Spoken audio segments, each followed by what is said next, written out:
for any single mother or any young woman in dysfunction that is viewing these words, don't judge us yet, right? Don't judge us yet because we not the enemy in this conversation. Even as we talking about the way that we need to be able to provide support and love for our mothers. Even when I was 14 years old, my mama kicked me out. I was in a period of time and I was skipping school and I was wanting to navigate my way to the street. I'm like, man, school start on Monday.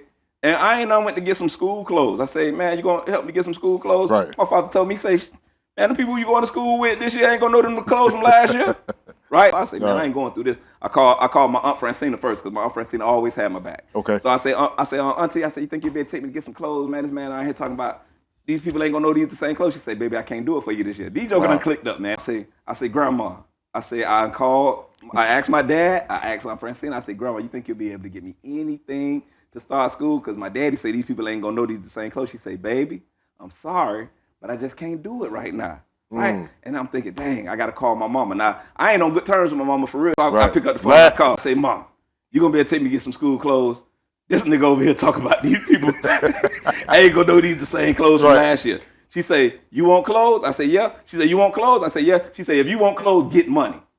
Hey, she said, if you want clothes, get money. I'm 14 years old. How I'm gonna get money? She made the pathway for me going to go and out into the streets easier, right? Because now I can't even go to school because my self-esteem ain't gonna allow me to be able to sit up in this class with these jeans tight around my thighs in the Carl Canat era.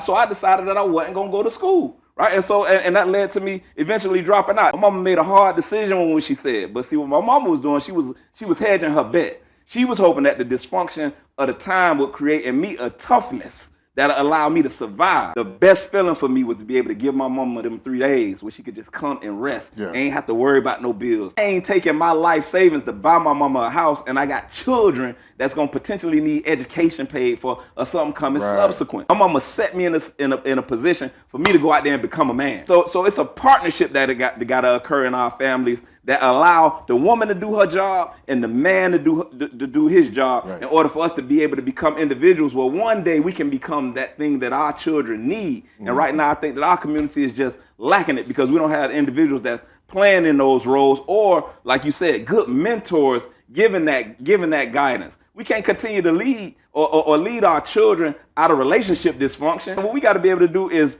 remove that barrier from us being able to be effective for our children.